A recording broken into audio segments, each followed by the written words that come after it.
सभी भक्तजनों को जय माता दी। आज हम सुनेंगे दुर्गा सप्तशती की कथा अध्याय 4। इंद्र आदि देवताओं द्वारा देवी की स्तुति। महर्षि मेघा बोले, देवी ने जब पराक्रमी दुरात्मक महिषासुर को मार गिराया और असुरों की सेना को मार दिया, तब इंद्र आदि समस्त देवता अपने सिर तथा शरीर को झुकाकर भगवती की स्तुति करने लगे। जिस देवी ने अपनी शक्ति से यह जगत व्याप्त किया है और जो संपूर्ण देवताओं तथा महर्षियों की पूजनीय है, उस अंबिका को हम भक्ति पूर्वक नमस्कार करते हैं।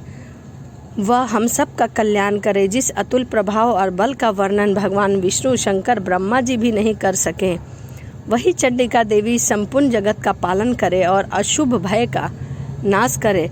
पुण्य आत्माओं के घर में तुम स्वयं लक्ष्मी का रूप हो और पापियों के घर में तुम अलक्ष्मी हो, और सत्य कुल में उत्पन्न होने वालों के लिए तुम लज्जा रूप में होकर उनके घर में निवास करती हो। हम दुर्गा माँ भगवती को नमस्कार करते हैं। हे देवी, इस विश्व का पालन करो। हे देवी, हम तुम्हारे अचित्य रूप को किस प्रकार वर्णन करें। असुरों का नाश करने वाली, भारी पराक्रम तथा समस्त देवताओं और दैत्य के विषय में जो तुम्हारे पवित्र चरित्र हैं, उनका हम किस प्रकार वर्णन करें।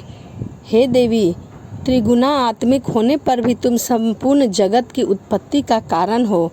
हे देवी, भगवान विष्णु, शंकर आदि किसी भी देवता ने तुम्हारा पार नहीं पाया।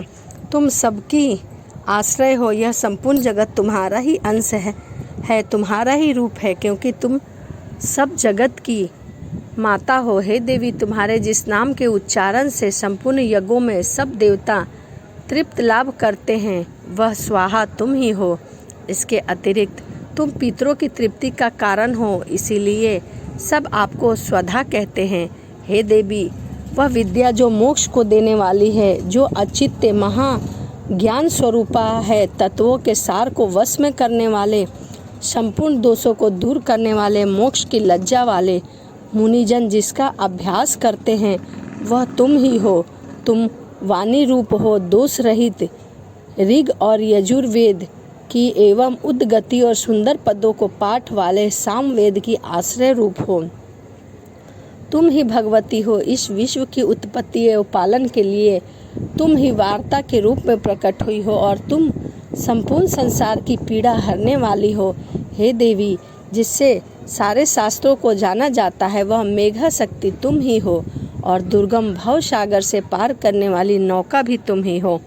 लक्ष्मी रूप से विष्णु भगवान के हृदय में निवास करने वाली और भगवान महादेव द्वारा सम्मानित गौरी देवी तुम ही हो। मंद मुस्कान वाले, निर्मल पूर्ण चंद्र बिंब के समान और उत्तम सुवर्ण की मनोहर कांति कामनीय तुम्हारे मुख को देखकर ही महिषासुर क्रोध में भर गया। यह बड़े आश्चर्य की बात है। और हे देवी, तुम्हारा यही मुख जब क्रोध से भर गया तो उदय काल के चंद्रमा की भांति लाल हो गया और भौवें भी तन गई। भौवें के तने होने के कारण विकराल रूप हो गया। उसे देखकर भी महिषासुर के शीघ्र प्राण निकल गए। वह बड़े आश्चर्य की बात है। आपके कुपित मुख के दर्शन करके भला कौन जीवित रह सकता है। हे देवी, तुम हमारे कल्याण के लिए प्रसन्न हो। आपके प्रसन्न होने से इस जगत का अभ्युदय होता रहेगा। तब आप क्रोधित हो जाओगे तो कितने कुलों का सर्वनाश हो जाएगा, यह हमने अभी अभी जाना है। जब तुमने महिषासुर की बहुत बड़ी सेना को देखते ही देखते मार दिया। हे देवी, सदा प्रताप देने वाली तुम जिस पर प्रसन्न हो जाती हो, वह देश में सम्मानित होते हैं। उनको धन यश वृद्धि होती है। उनका धर्म कभी शिथिल नहीं होता और उनके यहाँ अधिक पुत्र पुत्रियाँ नौकर होते हैं। हे देवी, तुम्हारी कृपा से ही धर्मात्मा पुरुष प्रतिदिन श्रद्धापूर्वक यज्ञ करता है और धर्मानुकूल आचरण करता है और उसके प्रभाव से स्वर्ग लोक को जाता है, क्योंकि तुम तीनों लोकों में मनवांछित फल देने वाली हो। हे माँ दुर्गा, तुम स्मरण करने पर संपूर्ण जीवों का भय नष्ट करने वाली हो और स्थित चित्त वालों के द्वारा चिंतन करने वाली और उन्हें अत्यंत मंगल देवी हो। हे दरिद्रता दुख नाशनी देवी, तुम्हारे सिवा दूसरा कौन है। तुम्हारा चित्त सदा दूसरों के उपकार में लगा रहता है। हे देवी, तुम शत्रुओं को इसीलिए मारती हो कि उनके मारने से दूसरे को सुख मिलता है। वह चाहे नरक में जाने के लिए चिरकाल तक पाप करते रहे, किंतु तुम्हारे साथ युद्ध करके सीधे स्वर्ग को जाते हैं, इसीलिए तुम उनका वध करती हो। हे देवी, क्या तुम्हारे दर्शन मात्र से समस्त असुर भस्म हो जाते हैं? अवश्य ही हो सकता है, किंतु तुम्हारा शत्रुओं को शास्त्र के द्वारा मारना इसीलिए है कि शास्त्रों के द्वारा मरकर वे स्वर्ग को जाते हैं। इस तरह से हे देवी, उन शत्रुओं के प्रति भी तुम्हारे विचार उत्तम है। हे देवी, तुम्हारे उग्र खड़क की चमक से ही त्रिशूल की नोक की कांति की किरणों से असुरों की आंखें फूट गई हैं, जिसका कारण यह था कि वे किरण से शोभ्यमान तुम्हारे चंद्रमा के समान आनंद प्रदान करने वाले सुंदर मुख को देख रहे हैं। हे देवी, तुम्हारा शील बुरे वृत्तांत को दूर करने वाला है और सबसे अधिक तुम्हारा रूप है, जो न तो कभी चिंतन में आ सकता है और न जिसकी दूसरों से कभी तुलना की जा सकती है। हे देवी, तुम्हारा बल और पराक्रम शत्रुओं का नाश करने वाला है। इस तरह तुमने शत्रुओं पर भी दया प्रकट की है। हे देवी, तुम्हारे बल की किसके साथ बराबरी की जा सकती है तथा शत्रुओं को भय देने वाला इतना सुंदर रूप भी तुम किस प्रकार हो? हृदय में कृपा और युद्ध में निष्ठुरता, यह दोनों बातें तीनों लोकों में केवल तुम ही में देखी जाती है। हे माता, युद्ध भूमि में शत्रुओं को मारकर तुमने उन्हें स्वर्ग लोक पहुँचाया है। इस तरह तीनों लोकों की तुमने रक्षा की है तथा उन उत्तम असुरों से जो हमें भय था उसको भी तुमने दूर किया है। तुमको हमारा नमस्कार है। हे देवी, तुम्हें हमारा नमस्कार है।